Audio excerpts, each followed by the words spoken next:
Toria 180. If you are new here, I'm Victoria, and Toria 180 is a safe spot on the internet where we could talk about all things mental health and how it is relevant to different topics today and the struggles we face along the way when we're navigating, the ever-changing world we live in. Today, we are going to be talking all about anger.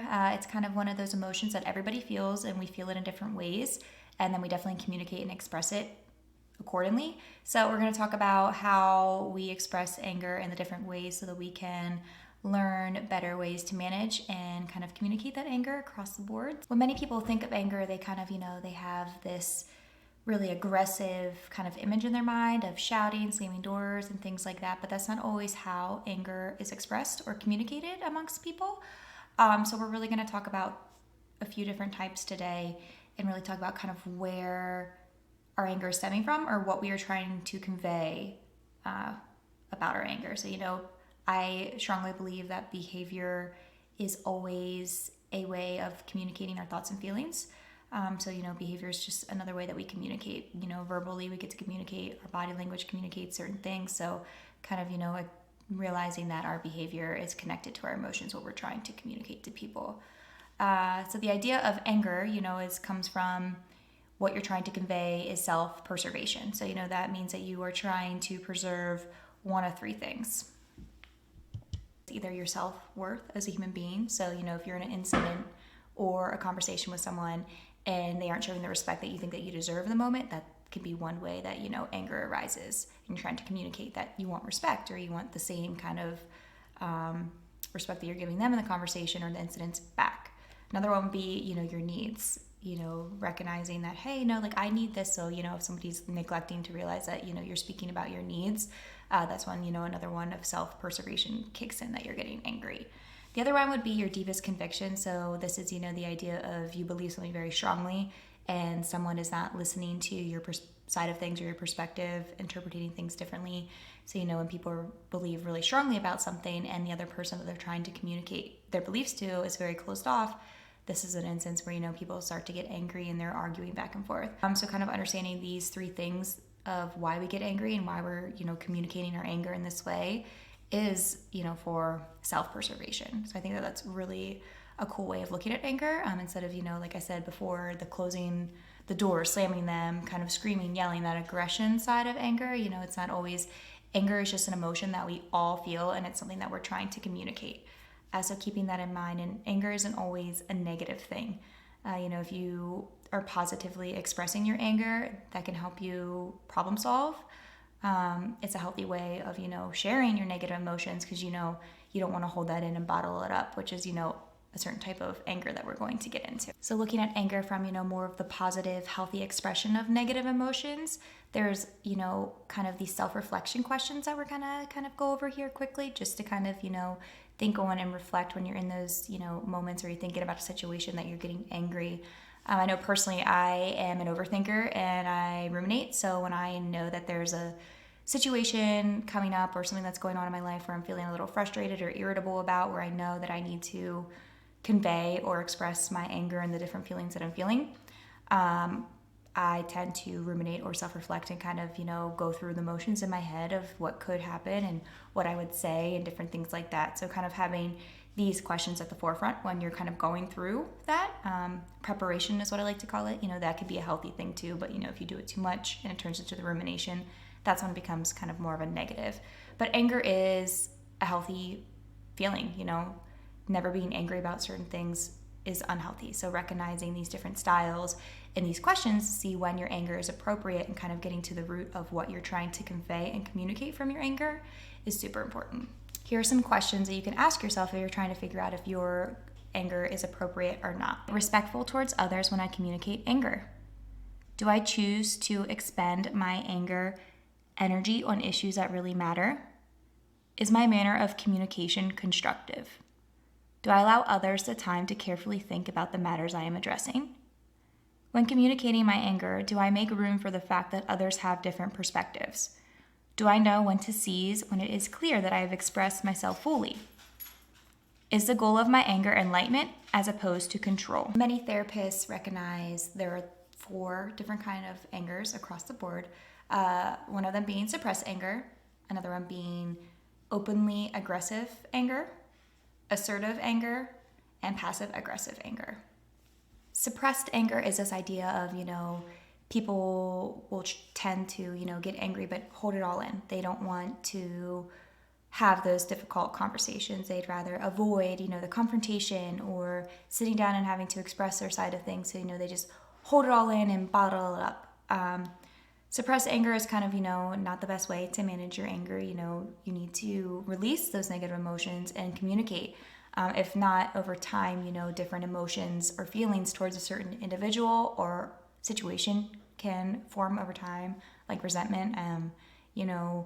A lot of times therapists see in couples counseling, that couples will hold on to certain situations because they never expressed how the situation made them feel. And, a lot of times it's the underlying feeling of anger. So, they hold that in and it builds up over time. So when, they're ready to go have an interaction or something and then they implode, bringing up things that happened months ago or years ago, and the other, significant other is like, well, I didn't know. You didn't ever tell me that this upset you, and those kind of things. So anger goes along with just any kind of other emotions too, managing and getting those out, communicating not only positive emotions, but negative ones are really good for your overall well-being. So we're going to go over a few statements and that kind of align with suppressed anger. And we're going to do it with all the other three ones too, so that you can kind of identify what anger or communication of anger that you resort to, and being aware is always the first step for improving your overall well-being and mental health. So you can acknowledge when you're not taking care of yourself or communicating your needs effectively. So learning all of these things are really important so that you can know kind of your communication style, and you can inform your significant other or really close ones in your life. So you'd say like, hey, when I'm getting angry, I'm not one to really go out and say it. So when we're in this moment, giving me grace or really, really talking about it. So here are the following statements that align with suppressed anger. I can be image conscious. I don't like to let others know my problems. Even when I feel flustered, I try to present myself as having it all together. I am rather reserved about sharing my problems or frustrations. If a family member or friend upsets me, I can let days pass without discussing it. I have a tendency to be depressed or moody. Resentful thinking is common for me, although many people would never suspect it. I have suffered from physical complaints, like headaches, stomach ailments, sleep irregularities. So if you were, rating yourself on those statements and, finding that this happens, this is how you react to different situations often, or this is how you're feeling towards certain things. This is kind of like, suppressed anger is the way that you communicate this emotion. So, being aware of that over time, when you're not kind of confronting your problems or talking about them and releasing those negative emotions, it's going to make your anger heighten. So over time, you're going to have emotional distress and you're going to have feelings of depression and bitterness and resentment. So, kind of recognizing the way that you communicate anger in this way before you develop those other emotional distresses is extremely important, so that you can actively cope in the moment and prepare yourself to have those difficult conversations and discuss your anger, because that's super important to your overall mental health. Openly aggressive anger is kind of that picture that pops into your mind when you think of anger.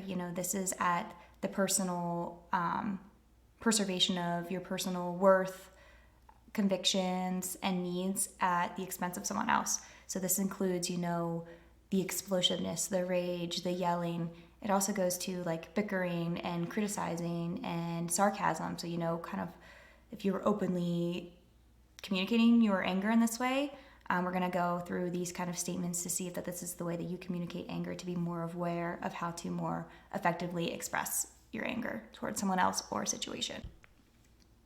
I can be blunt and forceful when someone does something to frustrate me. As I speak my convictions, my voice becomes increasingly louder. When someone confronts me about a problem, I am likely to offer a ready rebuttal. No one has to guess my opinion. I'm known for having unwavering viewpoints. When something goes wrong, I focus so sharply on fixing the problem that I overlook others' feelings. I have a history of getting caught in bickering matches with family members.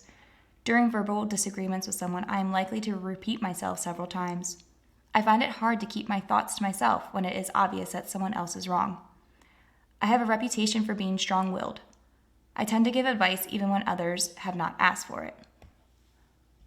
If a lot of these statements, kind of related to you, this is kind of, you express your anger more openly and in a more aggressive manner. So, this often leads to conflicts in relationships with loved ones and close friends. There might be some emotional insecurities that, you kind of should address within yourself so that you can handle your anger more constructively, so that you can have more rewarding relationship with others.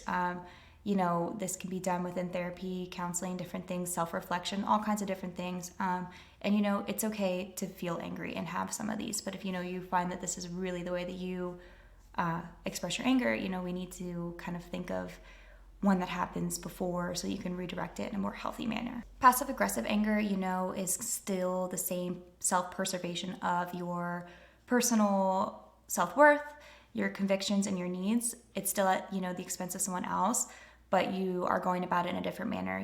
It's more of the not loud rage. It's more of the hidden passive comments and disrespect and things like that, where, you're still getting your anger across, just not as loudly. A lot of people find that they are kind of drawn to this because they want to not necessarily have that rage and, the messy, the ugly kind of anger, but, you're still communicating it in an ineffective way. So, if you find yourself aligning with any of these statements, thinking of, before you feeling that need to be passive aggressive, how you can redirect that behavior and better manage your anger to have, more rewarding relationships with others. When I don't want to do a project, I will procrastinate. I can be lazy. I do things in my own timing, and if I am too slow or if I do things in a different manner, then others are just going to have to adjust it to my way. If they don't like it, that's too bad. There are times when I am deliberately evasive so others won't bother me. I sometimes approach work projects half-heartedly. When someone talks to me about my problems, I'll say what they want to hear, then do what I want to do. I complain about people behind their backs, but resist the opportunity to be open with them face to face. Sometimes I become involved in hidden misbehaviors. I may not follow through on the favors people want me to do as a way of letting them know I didn't want to do them in the first place. Passive-aggressive behavior is still, communicating that need to be in control, but without the accountability. It differs from suppressed anger in the sense that when you're being passively aggressive, you're still deliberately doing something to, hurt the other person on the other end of the problem or the conflict. You're coming from a more fear-based perspective, which is why, you're reacting and kind of communicating as a passive-aggressive standpoint. You're knowing that if you go and you do this or that, you're going to hurt the other person, or they're going to be irritated with you and cause them to be more angry. So, it's kind of that like back and forth, tit for tat kind of, tactic. And, this isn't a healthy way to communicate your anger either. It's still, doing all this at the expense of somebody else's feelings and those things. So recognizing that, if you align with a lot of those things before those feelings arise, or, in those moments, you can redirect it and communicate your anger in a more effective, healthy way. On the other side of things, assertive aggression is kind of like where you're taking responsibility for your feelings associated with the conflict, and you're realizing that my anger is valid based on whatever out of those three things that you're trying to preserve, whether that's your self-worth, your needs, or your beliefs. So a lot of people, they think about how if their anger is being appropriate, back to those kind of questions, being that self-reflective person and taking on the responsibility of your own feelings and then communicating them to the other person involved about the situation, but treating that person with dignity, realizing that, they have their own perspective to this problem and you're going to be open to listening to it. And, taking on your own feelings and then listening and reacting from there. So allowing both people to be assertive in their feelings. This is kind of the most healthy way to express and manage your anger. So we're going to kind of go over the statements again and see if you align with any of them. So, you can continue to react in this way and express your anger. When I am in disagreement with others, my voice can be firm while also calm. Even in frustration, I treat people with dignity. I have a reputation of speaking to the point, being clear about my needs or feelings. Once I have made my point in discussion, I will give others the time to think about what was said, as opposed to pushing the issue too far. I am able to say no or to set boundaries when necessary. I'll use fair consequences instead of harsh arguing when I need to stand my ground.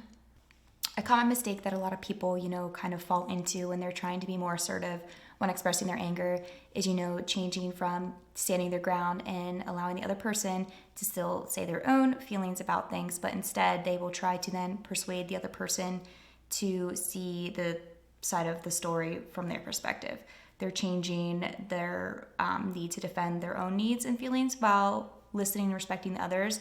Instead, they kind of go in and they share their own and then try to persuade the other person to see it from their side of things. But being a true assertive aggression is, still listening, standing up for your own beliefs, your needs, and your self-worth, and allowing the other person to still listen and share their side of the story. Assertive anger is kind of where I resort to now. This isn't always the case, and it's not across the board in all the situations. I know that, a lot of people come across and they think that you can either be confrontational when you're more assertive with your anger, and I know that often leads to others reacting in a defense mechanism.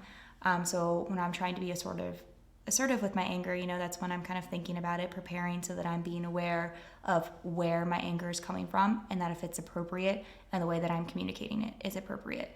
And it's going to allow time for others to see it from my perspective. And, I'm not doing it in a way that I'm trying to coerce them into seeing it from my side of things or persuade them into, thinking the same way I do, because I'm always open to hearing other people's perspectives. To me, I love that. I thrive on hearing what others have to say about certain things. To me, that's how we learn best. We learn about the world from each other. Everyone has a different lens on the world and how they see things and how they experience things. You could have two people at the same concert experiencing the exact same thing in front of them, but it's still going to be completely different to them. It could have been, the fifth time that person saw the same singer. It could be the other person's first time. It's just so many different, I know that's a really simple, very, very simple example there. But life is so contextual and we go through so many different experiences, so many different backgrounds from even just our childhood into who we are now that is continuously influencing the way that we see the world. So, even anger, just, such a huge daily emotion that people feel subconsciously, sometimes even consciously. So, being aware of the way that you express your anger is key to, the way that you communicate, the way that the person that you want to be. Sometimes the anger, a lot of people say it just takes over you and things like that. But before that happens, you need to be aware of how you express it so you can better communicate and have more rewarding relationships. Being around people and creating lifelong friendships and relationships is really key to, living the most worthy life. And, making sure that you communicate well and you're being open to others is extremely important in that way. So I hope that, going through this and being able to listen to different statements to help identify what kind of anger you resort to most, or, even reflecting on this. So I'm more assertive, in the workplace with my friends and things like that. But growing up, I was very, more, I would say openly aggressive towards, more like my mom when I was going through my own mental health things. And I would just hold in all my anger and then implode and explode and let it all out because I was holding on to so many feelings of resentment and things where I was like, nope, as soon as I would see it or feel that a conversation was about to begin where I felt like I needed to go into survival mode or defense mechanism, that's when I would, act out in that more aggressive way. So, just being aware of these things is super important and how you've changed or, how today, you still might be assertive in certain situations, but, with other close, your significant others or your parents or just people that, you have kind of strained relationships with or people that you don't necessarily like, but you still have to work with or see on a daily basis. So it's super duper important to keep in mind when, you're navigating, going through these different lists to see which one that you resort to the most. And better ways to manage your anger, there's so many different ways to manage your anger, whether, that's being more mindful, practicing a whole bunch of different mindfulness exercises, deep breaths. There's so many different ways to do deep breaths, where it can be more of a hidden kind of thing in the moment where if, the person's right there kind of triggering you, taking that time where you're like taking the deep breaths and that time for yourself to better manage the way you're going to respond or communicate your anger. This also goes with just other preventative things. We're getting enough sleep, exercising. Exercising is so good. I know we've heard it over and over again, but it's going to improve your mood. It's going to regulate your sleeping patterns. help regulate your emotions, your hormones, all of those things. So exercise always top priority. Same with eating clean and healthy. Goes hand in hand with the exercise, helping to, making sure that you're regulating your emotions correctly and in the hormones, different chemicals in your brain. Super important to keep in mind, but really recognizing the signs or the triggers and how you can respond or communicate your anger in a different way. So, just recognizing this is the first step and the key to, knowing what's going to trigger your anger, and you can recognize different things too, of like if your face is getting all hot and warm, you can feel your heartbeat racing, all of these different things that, if you're noticing those signs, you need to take a step back, take your deep breath, practice some mindfulness, or, walk away from the situation, calm yourself down, say, right now is not the time to discuss this. We can come back when we're both calmed down or when I'm calmed down so we can address the situation or conflict at hand. So, recognizing the signs is super important. Recognizing the way that you communicate your anger is super important. Self-awareness is always key from a counseling perspective, which is what, counselors and therapists do in a counseling session. They're people's guides. They're helping them, kind of dig deep into their mind in the sense of like the different layers and how I was talking about the context that we go through in different experiences and how those are always contributing factors to keep in mind when you are interacting with people, the way that you communicate, the way you express your emotions and things. I can go on a tangent about the layers and the context of life. I really enjoy that aspect of counseling. So I hope that today was super helpful, taking a broad topic of anger and kind of dividing it down into different kinds of anger and how you can self-reflect with different statements to see like in different situations how that you express your anger so that you can, better manage and communicate and express that anger in an effective way to improve your mood and have a overall more rewarding life with yourself and others. So I hope that today was very helpful for you, and I hope to continue to share topics that are relevant to you, and let me know below kind of what anger you resort to, whether that's in the workplace, with family members, your significant other, when you're alone and something just happens, you trying to walk out the door and then your purse gets stuck on the doorknob and it's already been a rough day. So like even in those moments by yourself, how do you resort to anger, kind of just your mindset and your frame of how you're going to communicate those uncomfortable and challenging emotions. So thank you all for joining in today for today's Sunday session. I'm Mentoria 180, and I hope to see you all next week and throughout the week. And be on an outlook for the wellness challenge kind of update. And I'm going to be throwing out an update here shortly too about my beautiful vacation in the Outer Banks where I felt so refocused, redirected, and ready to go. I feel like through July and August is such a time of nonstop plans, trying to get everything done before, school starts again, all of those things. So really getting refocused and setting goals and keeping boundaries that are so important. So I hope that today was helpful for you guys, and stay tuned for more motivational tips, videos, and all things mental health.